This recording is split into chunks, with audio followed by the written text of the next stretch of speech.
আসসালামু আলাইকুম। এই দেশে এই সমাজে আইন যে কখনোই সবার জন্য সমান নয় তা এই অন্তর্বর্তী সরকারের সময়ও পরতে পরতে তা প্রমাণিত হচ্ছে। গাজীপুরের পুবাইলের একটি মসজিদের ইমাম মোহাম্মদ রইসউদ্দিন হত্যাকাণ্ডের এক সপ্তাহ পর এসেও দর্শক একজন আসামিকেও পুলিশ গ্রেপ্তার করেনি বা করতে পারেনি।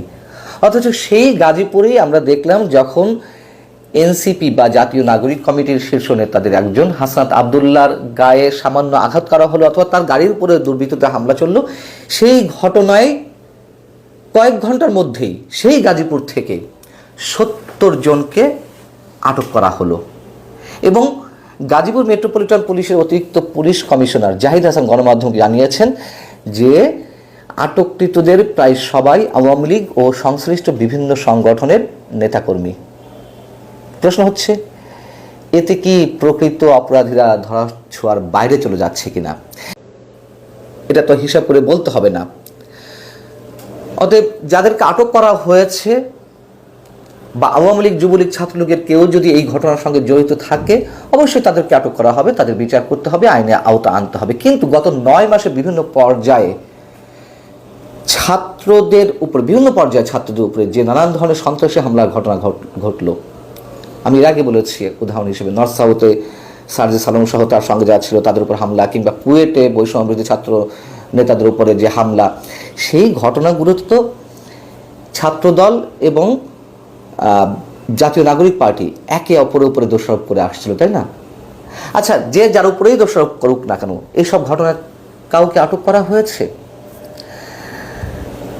আর একটা কথা একটু মনে করিয়ে দিতে চাই, হাসনাত আবদুল্লাহরা গণঅভ্যুত্থানে নেতৃত্ব দিয়েছেন, স্বৈরাচারী সরকার পতন ঘটিয়েছেন, তাই বলে তারা যে দুধে ধোয়া হয়ে গেছেন, তারা ফ্রেস্তা হয়ে গেছেন, এটি মনে করার কোনো কারণ নেই।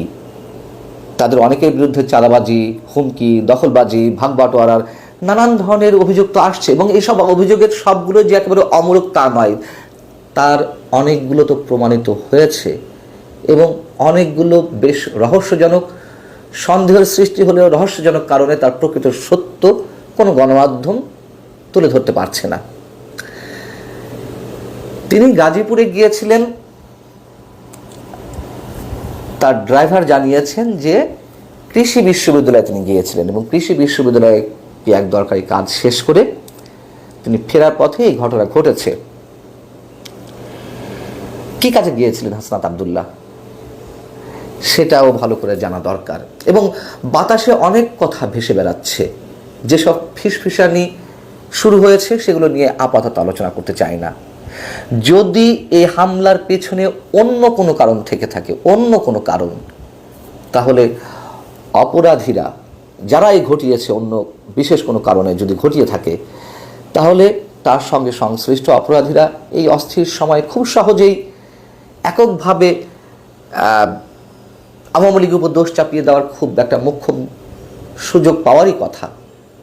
যেহেতু কিছু ঘটার আগেই এনসিপি বা জাতীয় নাগরিক কমিটির নেতারা মুহুর্মুহু আওয়ামী লীগের উপরে দোষ চাপিয়ে দেওয়ার চেষ্টা করছেন, এবং এর মধ্য দিয়ে তৃতীয় পক্ষ না, প্রথম পক্ষ, দ্বিতীয় পক্ষ, তৃতীয় পক্ষ না, চতুর্থ পক্ষ এগুলো যে আওয়ামী লীগ করাচ্ছে তা সহজে এস্টাবলিশ করার সুযোগ পায়।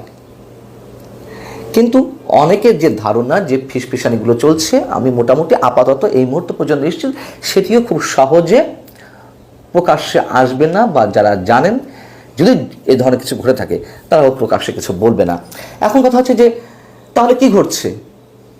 যে আওয়ামী লীগ সরকারকে আমরা স্বৈরাচার বলছি, ফ্যাসিস্ট বলছি, দুঃশাসন তো অবশ্যই হয়েছিল নিঃসন্দেহে, তারাও যে কাজটি করত, যা কিছু ঘটতো, কেষ্ট বেটায় চোর, যা কিছু ঘটতো বিএনপি জামাত করছে, এবং এইসব অভিযোগের ভিত্তিতে সব কিছু বিএনপি জামাতের উপরে দোষ চাপিয়ে, অথবা বিশেষ করে বিএনপির নামে, বিএনপি নেতাকর্মীদের নামে যে শত শত হাজার হাজার গায়েবী মামলা দেওয়া হলো, বিনা অপরাধে অনেককে কারাগারে থাকতে হয়েছে মাসের পর মাস, বছরের পর বছর।